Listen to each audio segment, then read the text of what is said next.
I believe every now and again we get to a place in our lives where we feel somewhat aimless, like we're walking around, drifting, even sleepwalking. Sometimes we can't quite put our finger on what we're feeling or not feeling. And in an effort to alleviate that thing, that feeling, we turn to social media and we scroll and scroll and scroll through, looking, just searching for something, anything.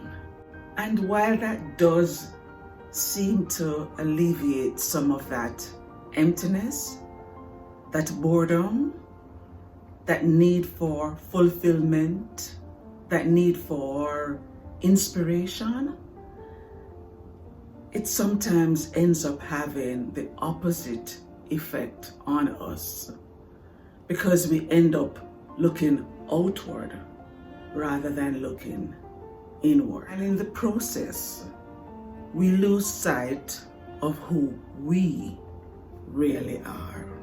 And that explains why we're not feeling inspired. That's because we've lost sight of our uniqueness, our gifts, our talents, our purpose. But that's actually okay, because when we get to that place, that crossroads, it gives us an opportunity to examine ourselves and to search for more meaning. And that's why in the last video, your homework was to do a bit of digging to find out what's holding you back from achieving your goals and your dreams. And for many people, the thing that's holding them back is fear. Fear of failure, fear of success, even fear of loss. Loss of family, loss of friendships, loss of identity even. And while some realize that the thing that's holding them back is fear, for others, they find that it's a lack of passion. It's a lack of passion because the thing that they said they were going after, they're not really passionate about it. You know, sometimes in this age of social media, when we look outward and we look at other people, sometimes we create goals based on what we see other people doing. You may be watching the influencer who tells you how he earns 4 streams of income, and all of a sudden that becomes your goal, when it really isn't. So for some people, they find that the goal they set isn't really their goal, and they're not passionate about it because it really does not represent who they truly are.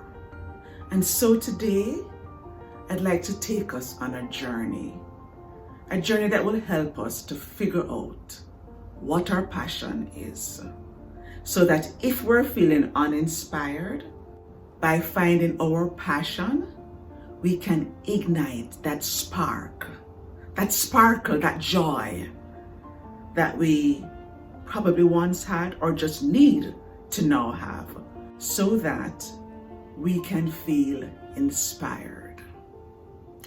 So let's start with imagining. Imagine a life where you get a chance every day to use your gifts and talents, and you get a chance to feel fulfilled every single day. Imagine a life where you're excited every day because you found your gift that makes you unique, and you use that gift every single day. Imagine a life where you're able to have your gifts and talents growing and developing every single day, and they bring you joy. Sounds a bit unreal, yeah? Well, I thought we'd look at someone who achieved that. So I thought we'd look at Miss Cicely Tyson. When I learned about her passing last week, I thought it would be fitting that we'd look at an icon who lived her dream. And I thought we could learn some lessons from her life. So I did another video about 6 lessons that I learned from watching her interview on Oprah's masterclass, and I've picked out 2 of the most important lessons that I thought would help us as we talk about how to find our gifts and talents. And if you haven't watched that masterclass with Cicely Tyson, I'll have a link in the description box so that you can see what it is I'm referring to. So I just picked out 2 of the most salient points that I thought would be applicable to what we're talking about in today's video. Now, just in case you think you don't have a talent really or a gift, the first thing to note is that everyone is born with a particular gift. Everyone. And that's the first lesson I learned from Cicely Tyson's interview. She said that when her mother came to the audition where she was doing the reading for the play, at the end of the play, when her mother was being congratulated about her daughter's great work, even though her mother was not supportive of her being an actress, she heard her mother telling people that she had always loved singing and dancing from she was a little girl, from she was about 6 years old. So that's the first lesson. Your gift has been around from you were a child, and more than likely, when you were a child, you showed an inclination towards that gift. You may have noticed that as a child, you liked painting, or you liked writing stories, or you liked building with Legos, or you liked pretending to be a fire person. Whatever it is, you have a gift that has been inside of you since you were a child. The task, therefore, if you don't know what that gift is to look back and try to figure out what it is that makes you special, because there is something. So, lesson number 1, your gift has been around since you were a child. As she heard her mother telling people that she was always singing and dancing from she was a child, it was as if it confirmed to her that she had found her gift. And I think what it's telling us is that after we look at the different events in our life, we have to get to the point where we embrace and confirm to ourselves what our gift is. You know, people may tell us, oh, you're good at this, you're good at that, and people may be dragging us in different directions. But we have to listen to that still, small voice and be very clear about what our gift is. Because when we identify it, it's the thing that will make our hearts sing, and it's the thing that will give us the inspiration that we need. And it's the thing that will make the world seem a lot brighter as we grow and develop our gifts and our talent. I say gifts or gift. For some people it's singular, for some it's plural. Whatever it is, our job is to find it and to hone it. So the 2 big takeaways from that snippet were: 1, you have a gift that you've had since childhood. you have to acknowledge and confirm that that is your gift. And many times people don't think that their gift is significant, or they say, yeah, I can do this, but that's not really a gift. So this week, I'm going to encourage you to make a list of all the things that you do or have done which come naturally and easily to you. And even though I'm saying naturally and easily, you may have had some training. That's okay. But the things that come easily to you. So I want you to think back from you were a child up until the present and just write a list with no judgment.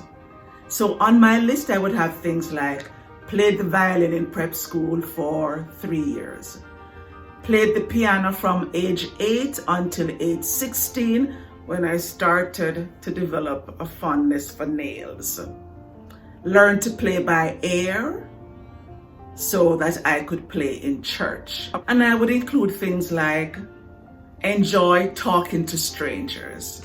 It's something that came natural, right? Another thing I would probably put on my list is enjoyed listening to the elderly. Another thing could be I enjoy teaching public speaking. So write your list.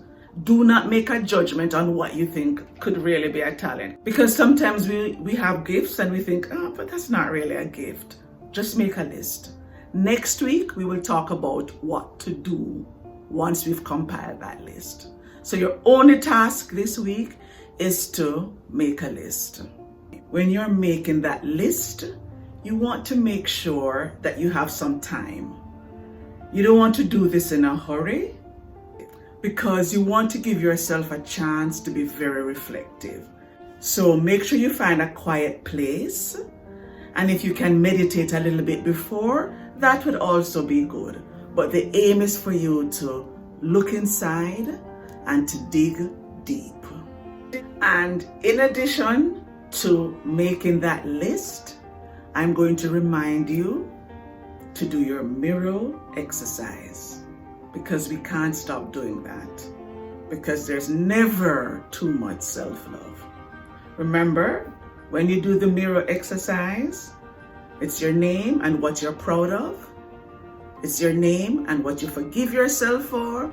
And then you say your name and tell what you're committed to. So this week, you're making the list of all your skills and talents, and you're also continuing to do your mirror work. And I'm going to encourage you, as usual, to continue to be gentle with yourself, to be kind to yourself. So thank you for watching, and remember, if you're feeling uninspired, it means you're not using your gift and your talent. So find your gift, find your talent, and allow that to inspire you. So until I see you in the next video, bye for now.